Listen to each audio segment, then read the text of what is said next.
If you're just joining us, he's in concussion protocol. Very, very unlikely to play. Sam Darnold probably in against the Bengals this weekend.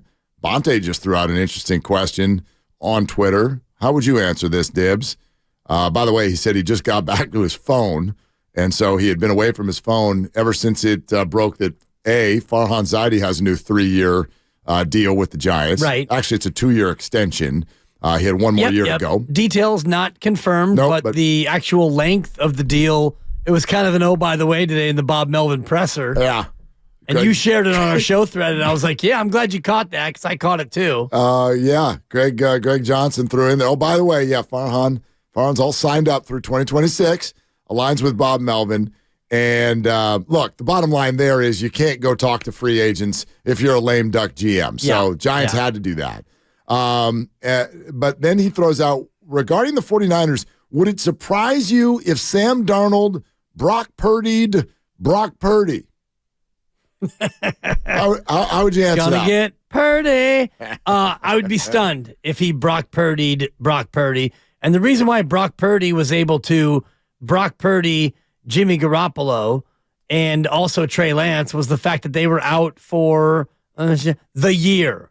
So if Brock Purdy is out for a long period of time, and let's just say that the concussion that he sustained is a bad one, and I don't know that it is. Nobody has revealed how severe it is.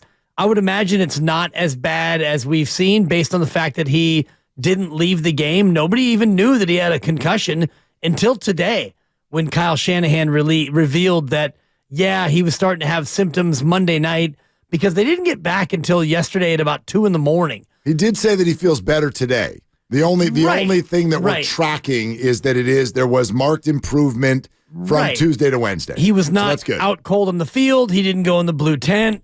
There was not an immediate call to action on the concussion. So if there was a severe injury that was, keeping him out for 4 weeks, then maybe Sam Darnold could Brock Purdy, but not in just 1 week, Mark. I don't think there's any scenario. And we talked about it. If they win 70-20 and Brock Purdy is out and Sam Darnold throws for, 6 touchdowns and 440 and no picks, Brock still starts coming out of the bye. Well, it's just funny to me how people have talked about the arc of this. I don't care if you're as big of a fan of Brock Purdy's work as I am. I don't care.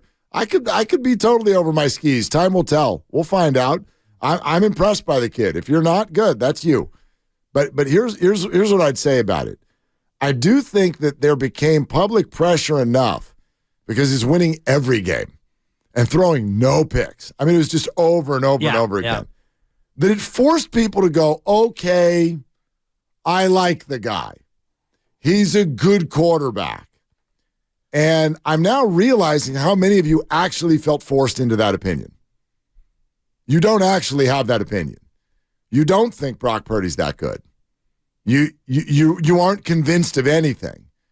Because if 2 narrow losses that tallied a total of 3 interceptions, one of them coming in a desperate situation, okay? And one of those losses actually also housing a 40-yard field goal attempt that went awry, that would have won the game, okay?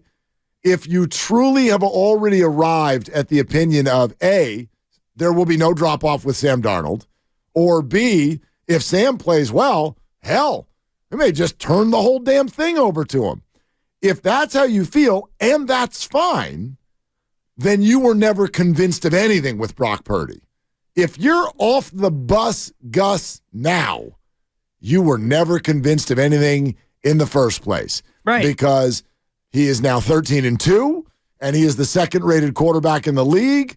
Those things are all up to date and factual. And if that's not good enough for you, then I don't know. Your opinion is not what many of you said that it was. If those things were true when you said them, then Brock Purdy's a quarterback of the football team, and we're not having this conversation. Well, and it doesn't matter what happens Sunday. What our opinion is. What matters is what his opinion is. Kyle Shanahan's opinion is the only one that matters in terms of this conversation, and Kyle Shanahan is not going to pivot off of Brock after one game of Sam, no matter what. And this is why I threw out the scenario last hour about if Brock comes back and he loses a bunch of games in a row, well, then we have a different conversation. If Sam wins and then Brock comes back and, maybe Brock is either post-concussion or he's regressing to the mean or whatever happens, if they start to lose games in succession, we can revisit this conversation about Sam or Brock. But after 1 week, this week, if Sam plays, no matter what happens, they're not going to go away from Brock if Brock's healthy coming out of the bye. Dan Orlovsky on ESPN before the season started made a comment about believing that Sam Darnold could actually run this thing pretty similarly to Brock Purdy and that there would not be a drop-off. So people went back to Dan immediately after this news broke today because here comes Sam Darnold. And Dan doubled down. Here's what Orlovsky had to say today with regard to the QB situation. Brock Purdy, hope he gets well. If he doesn't play, I do not expect them to skip a beat. I think they will be just fine with Sam Darnold. I have constantly believed that if Sam Darnold was placed on a team that was similar to San Francisco, he would play worthy of that top draft pick. This young man has been weathered. He's mentally been through it all. He's the most talented quarterback physically that Kyle Shanahan has had in that offense, at least since Matt Ryan. So that's 6 or 7 years. Out of all due respect to Brock Purdy, he's a really good player. This offense will be just fine with Sam Darnold. Okay, so I think those are two different things, by the way. There will be no drop-off, and the 49ers will be just fine. I think are two different statements. I will agree the 49ers are going to be just fine. I would still pick them to win this football game. They're still favored to win this football game. The idea, though, that there will be no drop-off, I would say I'm not expecting that to be the case. I do think there will be a drop-off just by virtue of the fact that the guy going in there hasn't started a football game in a year and has never played that kind of high-level football. The 67, 68, 69% completion percentage type thing. He's never done that in his career. Will he do it because he's with the 49ers and Kyle Shanahan now? Maybe. The other interesting thing that he said, he is the most physically gifted quarterback to be with Kyle Shanahan with the 49ers. Probably true. It's just not something that ever gets me going. I don't care who the most physically talented guy is. Right. When in the history of the NFL, when has it been the most physically talented guy is also the best? It's never been the case. John Elway. Okay, but end of his career. Yes, but I'm not saying it's rare. Physically gifted guys are good, but physically gifted guys are also not good. Right. There have been plenty of top 5 draft picks who don't pan out. And they're the most physically gifted guys. Jamarcus Russell was the most physically gifted guy. He was very physically gifted. Yeah, so no doubt. That it takes more than being physically gifted to go out there and win and be successful in the NFL. Yes. I do look at what Sam Darnold has worked with, and I know you're citing his sub 60% completion percentage. So, during the breaks and during these segments, I've just been going back and looking at the people that he had around him in terms of Sam Darnold. And I'm starting here in 2017 with the Jets, and I could give you names. This actually is 2018. And if I gave you these names, you'd be like, oh, that's made up. That's not a real person. Leading rusher, Isaiah Crowell for the Jets. I remember him. 2018. Yeah. They had Bilal Powell. Elijah McGuire. These are all people I've tried to pick up on waivers in week 8 when you got to buy. So I actually do know who they are. These are their bellwether backs. And receiving-wise, his leading receiver, Robbie Chosen. With 50 catches. Quincy Enunwa. There's a name I'm sure you remember. I remember Enunwa. Chris Herndon. Jermaine Kearse. I mean, these are actual people. Nobody's arguing that the Jets, A, have not been a great organization. B, offensively, they had absolutely no weapons. Yeah. Was Sam in a bad spot there? Yeah. And it wasn't much better in Carolina. But when you give me 5 years of the exact same stats, I start having a hard time always blaming everything around you. Not always, but I'm looking at the next year when, and I'm doing this for the YouTube audience, so you know who I'm talking about, the head coach. Little eye roll. Adam Gase. Yep. The darting eyes. They had LaDavion Bell as the lead back, and I pronounce it that way because that's how my son Quest would. He thought his name was LaDavion Bell. It's Le'Veon Bell. Okay. And he took LaDavion Bell, and he won the fantasy league every year because Quest is an absolute savant. But he had late Le'Veon, and again, Bilal Powell. And his receivers, he had Jamison Crowder. Yeah. And again, Robbie Chosen strikes again. Still there. Demarius Thomas late in his career as a 32-year-old. But I do agree with you in terms of you can't always say, well, you had nothing around you. And his head coach, Adam Gase, was not a very good coach, and you had no weapons. But I do wonder how many beats they do miss, because I'm kind of in Orlovsky's camp in terms of I don't think that they're going to miss a beat with Sam Darnold instead of Brock Purdy. You know who Robbie Chosen is, by the way, don't you? You know who that is? No. Yeah, Robbie Chosen, known for years as Robbie Anderson. Oh, gotcha. Does that ring a better bell? A better bell. Yeah, Robbie he changed Anderson. his name to Robbie Chosen. He chose a different last name. Thank you. Is what he did. Yeah. So Robbie Chosen is Robbie Anderson. So a couple of those guys were like, okay, they're okay receivers, but no. Listen. There's no McCaffrey killer. No, if you're asking me, do I think Sam's going to look better here than he ever has before? Yes. Yes. Do I think he's going to turn into a star? I'd bet against it. That's what I'm saying. Well, he doesn't have to be a star when you're surrounded by this much talent and you have this great system. You just have to be a system QB. I think he can win, but do I think it's going to look like the second-rated QB in the league with an 11-3 touchdown interception ratio? No, I don't think any of that. So I guess we have to define what we mean by doesn't miss a beat. Yeah. Like, could the 49ers score 30? Sure. Is this all going to operate at the same level that it has in the 15 to 16 games of Brock Purdy's career? Wow, I would absolutely bet against it. But it's one football game. Exactly, win the game. Not asking Sam Darnold to take over the reins. To me, you're asking him to win on Sunday. To me, not missing a beat is winning the game and not turning the ball over more than one time. That would be not missing a beat. I would take it. I mean, if you win the game and you don't turn it over more than once, and you don't win the game 21-19 based on 2 defensive touchdowns, that would be missing a beat. But I think Sam Darnold can go out there and execute the offense and give the ball to the people who need to have the ball and go out there and beat Cincinnati. It's such an interesting setup, man.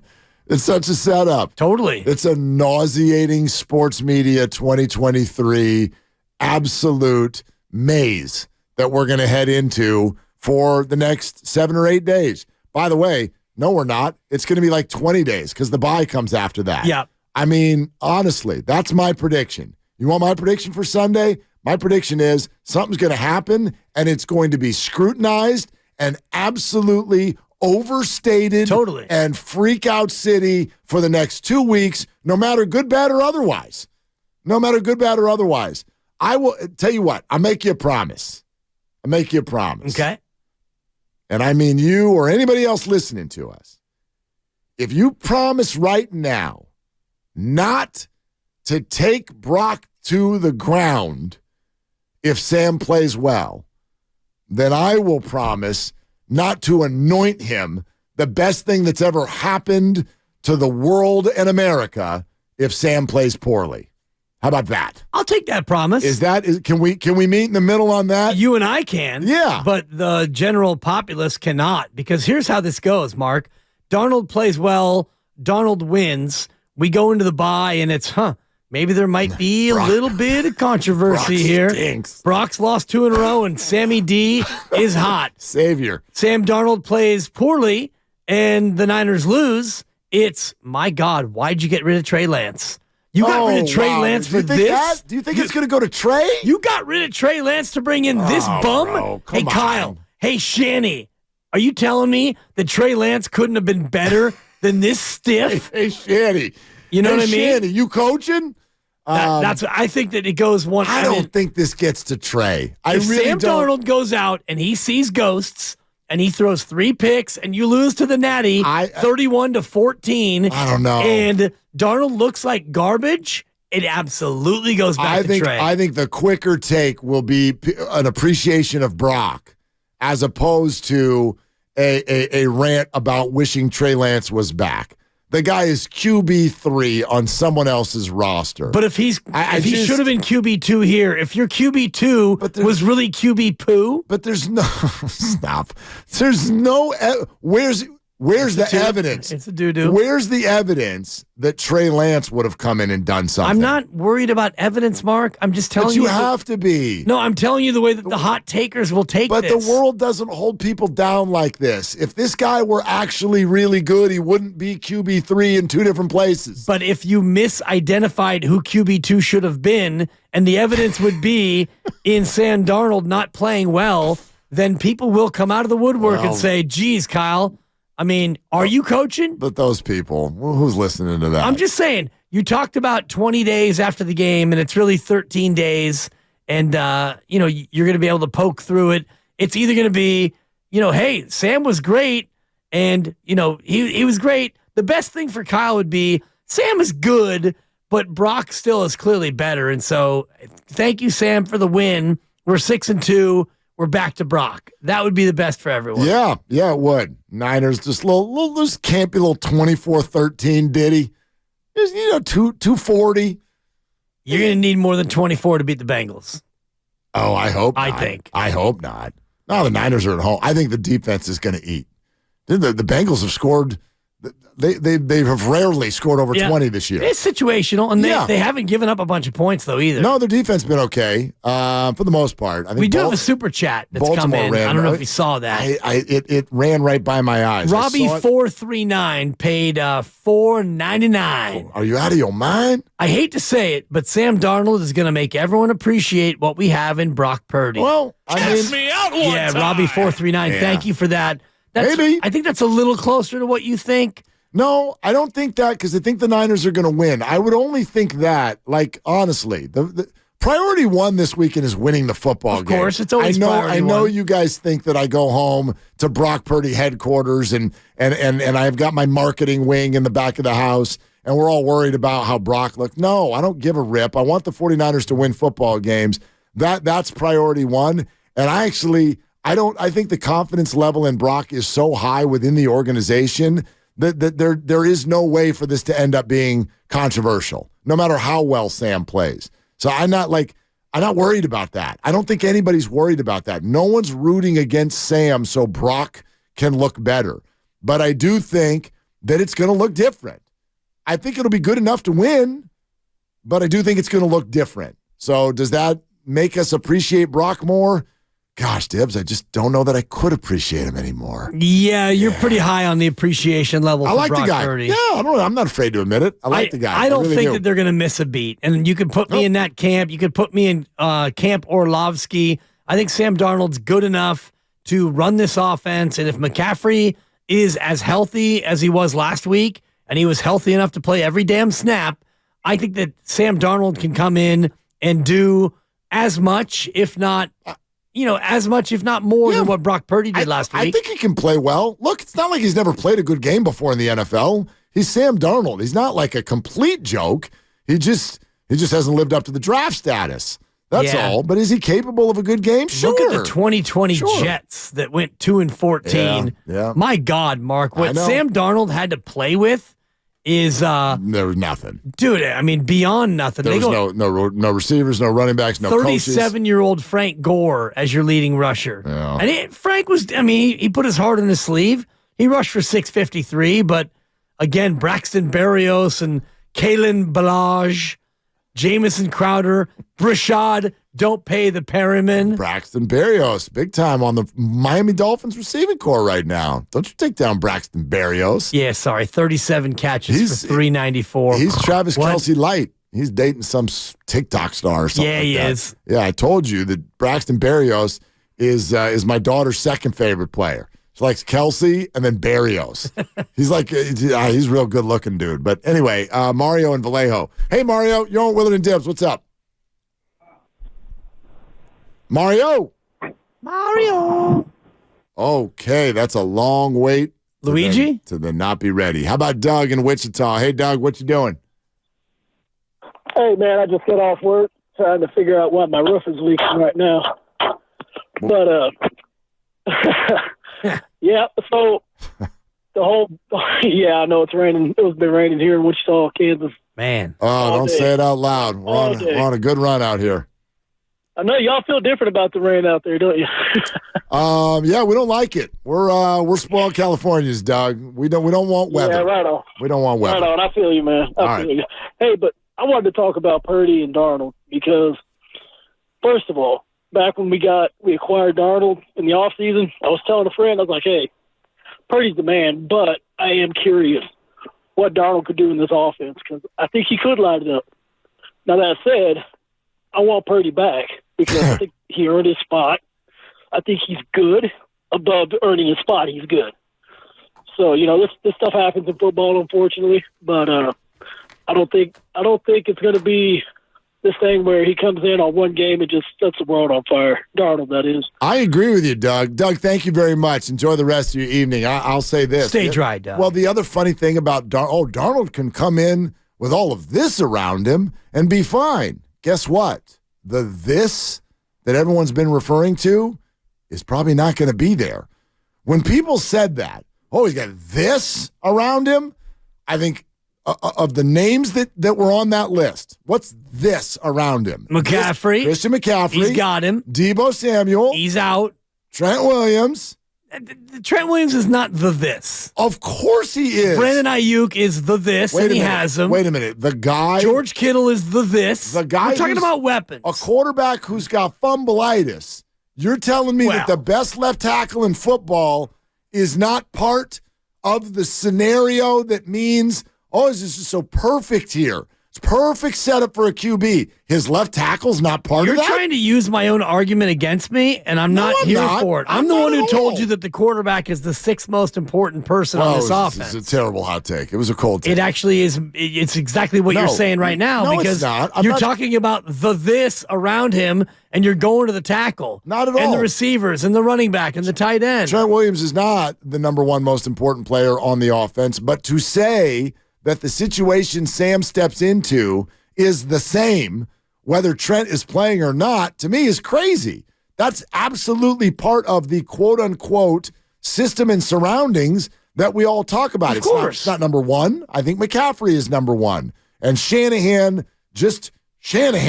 I guess, would probably be number one or two. But Trent Williams is on the list, and we don't even know that he's not going to be there, but I sort of have my doubts. Right. Don't you have your doubts? Big time doubts, Left tackle with an ankle issue who was unable to play last week, and now 6 days later, he's going to be able to give it a go. And I don't know if we've seen anything in terms of his practice availability. I guess tomorrow's the big day when they get back on the field. We'll see if Trent Williams is limited or if he is just straight up out. If he's out tomorrow, I think that we know that he won't play on Sunday. Today was a practice day. I mean, it's Wednesday. And he did not practice. Right. I think tomorrow and Friday become the bigger days in terms of, if he can go tomorrow, if he's even limited tomorrow, then you feel better about his chances on Sunday. No Greenlaw today either.